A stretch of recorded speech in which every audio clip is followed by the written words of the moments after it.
नमस्कार, स्वागत है आपका सीएनबीसी आवाज एंड मोतीलाल ओसवाल स्टूडियोज में। मैं हूं मनीषा गुप्ता। आज बात करेंगे यहां पर चीनी की, जहां पर एक्सपोर्ट कुछ यहां पर बढ़ता हुआ नजर आया है, लेकिन एग्जैक्टली क्या नंबर्स हैं और क्या इंपैक्ट है इसका इंडियन मार्केट्स पे, जहां पर हम एक्सेस चीनी आता हुआ देख रहे हैं, इस पर करेंगे चर्चा। साथ ही बात करेंगे यहाँ पर जिस तरह के ट्रेंड्स देखने को मिले हैं एज ऑफ नाउ मौसम में, जहाँ पर गर्मी रिकॉर्ड बनाती हुई नजर आई है और माना यह भी जा रहा है कि इस बार एल निनो की वजह से बारिश कुछ कमजोर रह सकती है। इस पर भी होगी चर्चा। हमारे साथ आज जुड़ रहे हैं national federation of cooperative sugar factories के एमडी प्रकाश नायक नावरे, स्कैमेट के president metrology GP Sharma and Motilal Oswal के डायरेक्टर किशोर नारने।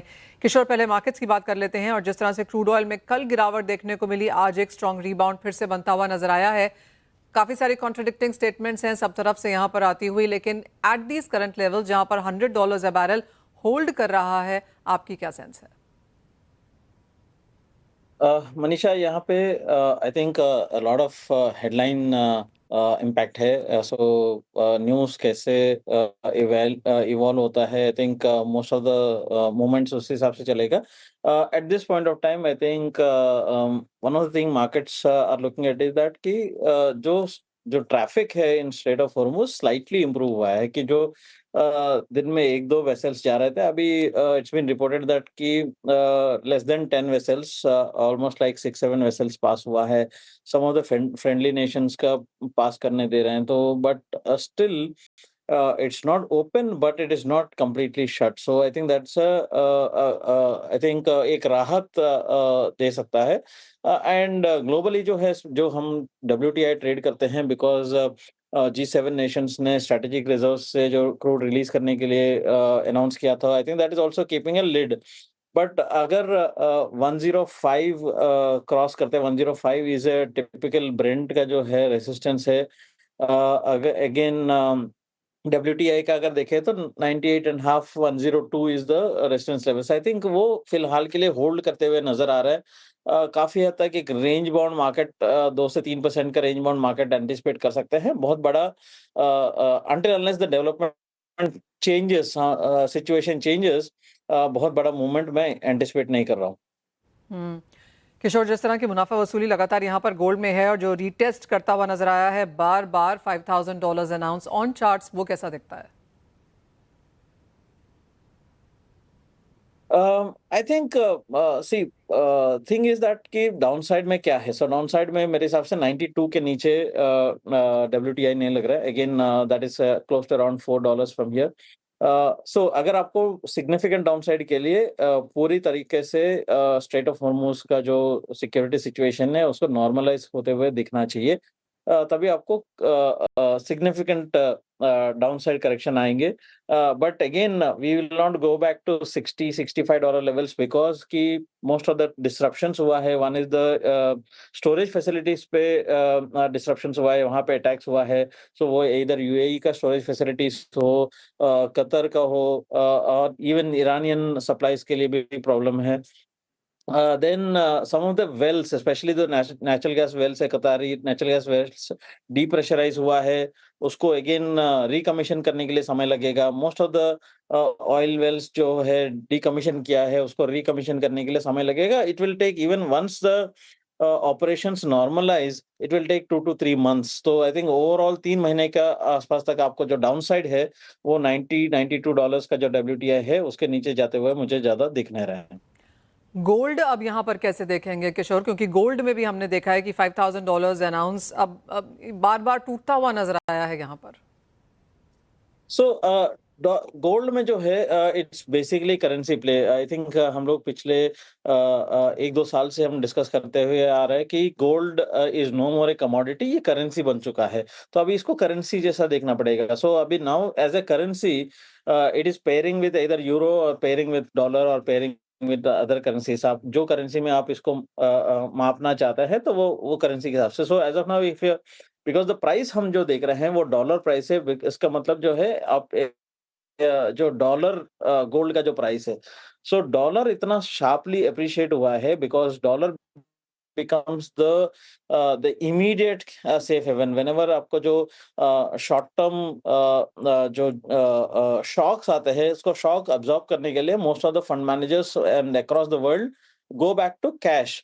सो ऑल्टरनेट एसेट में जाने से पहले इंटरमीडियरी स्टॉप होता है cash. Cash is always dollar. So dollar का जो सडन इन्फ्लक्स है as a safe haven, so that actually kept gold prices lower. So because अभी भी हमको लग रहा है कि डॉलर इंडेक्स प्रॉब्ली 104 105 तक भी इस पे अप्रिशिएट करने का जगह है.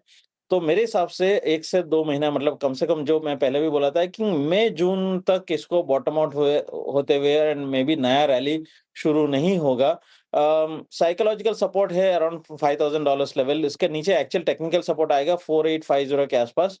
अगर आपको मतलब अगर आप पीक देखें, लगभग अराउंड 1,73,000 के आसपास का जो पीक है, एंड ओवरऑल हम बहुत ज्यादा डाउन नहीं है.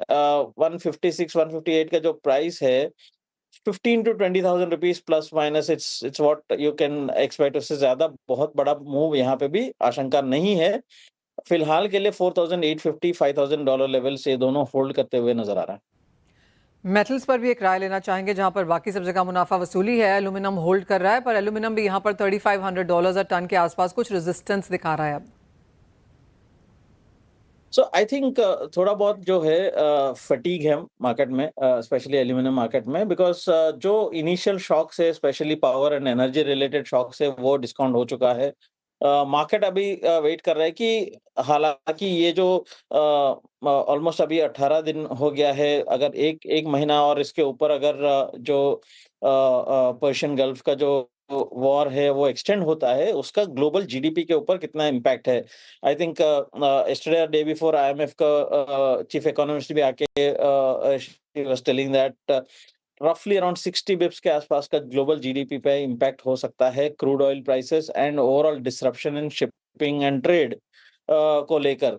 I think if that actually percolates, probably that is something that some of the demand is shaven off from the market actually, right? So that actually takes off some of the heat. But अभी भी मुझे लगता है कि aluminium में around 322, Indian markets में 322 half के आसपास यहाँ पे अच्छे खासा सपोर्ट से I will still say that कि बाय ऑन डिप्स का स्ट्रेटेजी यूज करना चाहिए. अगर थोड़ा भी अगर शिपिंग रिज्यूम हो जाता है, जो पर्क्ड अप डिमांड है, जो बैकलॉग है, वो क्लियर होने के लिए वापस इसमें अच्छा खासा तेजी आने के लिए चांसेस है. कॉपर में अगर आप देखें तो अराउंड 1130 1150 के आसपास यहाँ पे एक सपोर्ट बनते हुए नजर आ सकता है. Again copper is another buy on dip strategy. 1130 1150 के आसपास आप कॉपर खरीद के चल सकते हैं. ऑलराइट, तो यानी कि कुछ खरीदारी यहाँ पर मेटल्स में जारी रह सकती है. ऑफकोर्स जैसे किशोर ने कहा, कुछ फटीग यहाँ पर मार्केट्स में जरूर बनता हुआ नजर आया है, लेकिन अगर गिरावट आती है तो खरीदने की अपॉर्चुनिटीज ही यहाँ पर ढूंढनी है. किशोर, बहुत शुक्रिया हमारे साथ आज यहाँ पर जुड़ने के लिए. वेल, ये तो कमोडिटी स्ट्रेटेजीज हुई, लेकिन आपको मौसम का भी बता दें, और यहाँ पर हमने कुछ रिकॉर्ड्स बनते हुए देखे हैं मार्च के ही महीने में. स्काईमेट से हमारे साथ जीपी शर्मा जी जुड़ चुके हैं. मिस्टर शर्मा, शुक्रिया साथ देने के लिए. सबसे पहले तो ये जो गर्मी है, किस तरह की स्थिति यहाँ पर बरकरार रह सकती है, और मार्च का बाकी का महीना आप कैसे देखते हैं? धन्यवाद मनीषा.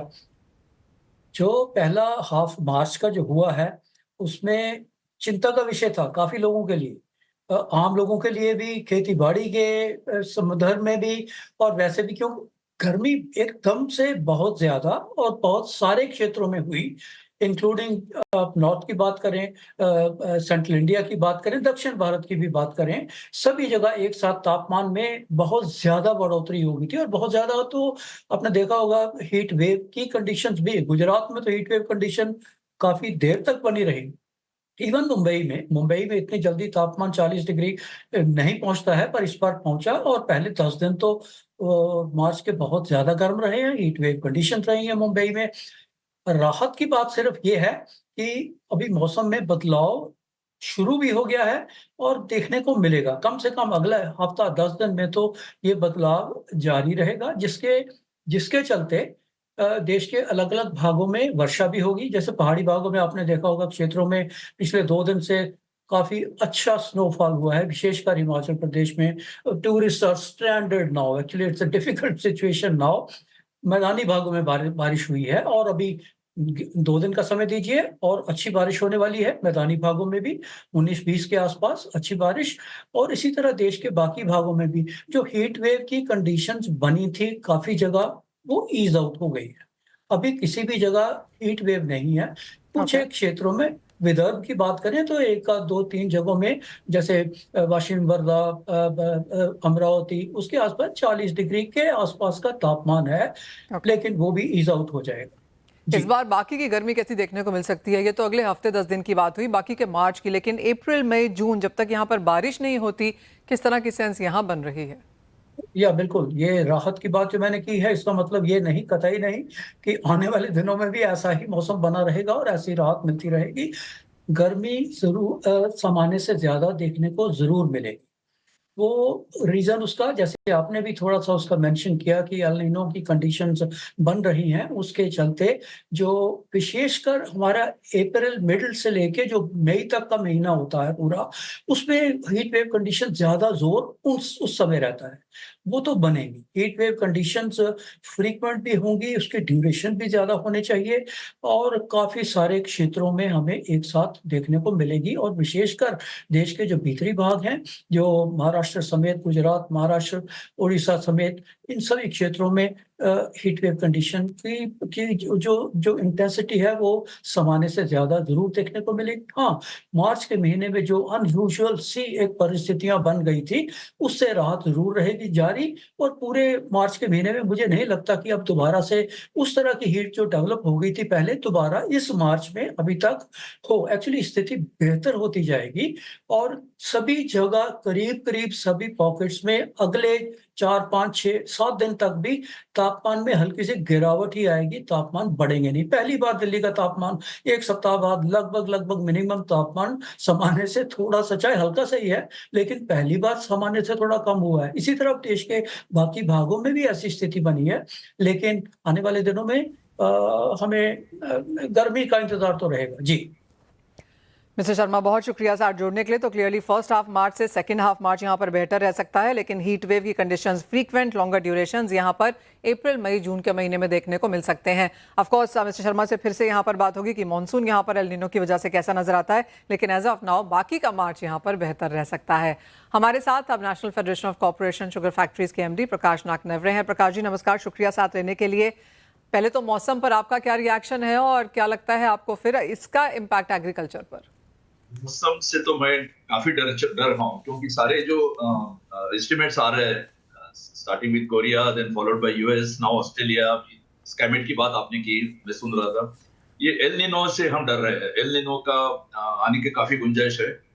इसका मतलब ये कि जून में बारिश शुरू हो जाएगी, उसके बाद काफी गर्म गैप रहेगी। ऐसा एल निनो का एक खासियत रहा है और आगे चल के एल निनो और भी स्ट्रांग हो सकती है अक्टूबर के बाद। तो ये कुल मिला के it's not a good news for new plantation of sugar cane. जो गन्ना खड़ा है उसको कोई असर नहीं आएगा, लेकिन यानी आने वाले सीजन में जो उसमें कोई असर नहीं, लेकिन अगले सीजन में गन्ने की शॉर्टेज में देख रहा हूँ। प्रकाश जी, ये तो मौसम की बात हुई, लेकिन अब ये जो हम अतिरिक्त एक्सपोर्ट के कोटा को मंजूरी आता हुआ देख रहे हैं, इसे आप किस तरह से देखते हैं? क्योंकि एज ऑफ नाउ जो कोटा है इंडिया एक्सपोर्ट नहीं कर पाया है, इंटरनेशनल मार्केट्स बहुत फेवरेबल नहीं है, प्राइसेस कम है, डिमांड बहुत ज्यादा नहीं है। कैसे देखते हैं ये नंबर्स? सबसे पहले मैं ये करेक्ट करना चाहता हूँ कि this is not an additional quota. ये 87,587 is part of 5 lakh. 5 lakh ton जो एडिशनल दिया था, उनको जो एक मोहलत दी थी कि 15 दिन में आप राइटिंग में दे दो कि हम करेंगे और 30 जून के पहले उसका एक्सपोर्ट करना जरूरी है। उसमें कुल मिला के 15 मिलों ने ये दिया है, विलिंगनेस दिया है। 12 महाराष्ट्र के, 2 कर्नाटक के, एक यूपी के और एक गुजरात के। इन 15 मिलों ने लिखा है कि भाई हम एडिशनल कोटा करना चाहते हैं आउट ऑफ दैट 5 लाख। उनके लिए उनकी टोटल बनती है 87,587। तो ये कोई एडिशनल नहीं है और ये मैं पहले साफ करना चाहता हूँ। जी, ओके। प्रकाश जी, जिस तरह जो है अलाउड हुआ है उसका भी हमने कोई बहुत बड़ा नंबर जाता हुआ नहीं देखा। जिस तरह की यहाँ पर एक्सपेक्टेशन थी कि मार्केट खुलेगा, विंडो बेटर होगी, वो नहीं हुई है यहाँ पर। साथ ही साथ जिस तरह से यहाँ पर E20 के बाद का पुश है, या फिर हमने यहाँ पर प्राइस रिवीजन की बात आते हुए देखी है, काफ़ी सारी चीज़ें हैं जो सरकार ने अभी भी यहाँ पर क्लियर नहीं करी हैं। एक्सपोर्ट एक पार्ट है इसका, जिसमें भी बहुत ज़्यादा सक्सेस शायद नहीं मिली है, बाकी चीज़ें जैसे कि वैसे। Let me first touch upon export. ये बात सही है कि 15 लाख टन की जब एक्सपोर्ट की अनाउंसमेंट हो गई, एक तो मैं फूड मिनिस्ट्री को कांग्रेचुलेट करना चाहता हूँ कि पहली बार हमने टाइम पे अनाउंसमेंट किया। 15 लाख टन के एक्सपोर्ट की जैसे अनाउंसमेंट हो गई, नॉर्मली ये एक्सपोर्ट की अनाउंसमेंट जनवरी फरवरी तक होती थी पहले। अब वो अक्टूबर में होने से हुआ क्या कि इमीडिएटली डोमेस्टिक प्राइसेस की जो स्लाइड हो रही थी वो अरेस्ट हो गई, यानी डोमेस्टिक प्राइसेस सुधर गए और वहां से आप कहीं भी देखो डोमेस्टिक प्राइसेस ऑल इंडिया 37, 36, 37 के ऊपर ही है। So thanks to this timely announcement of 15 lakh ton.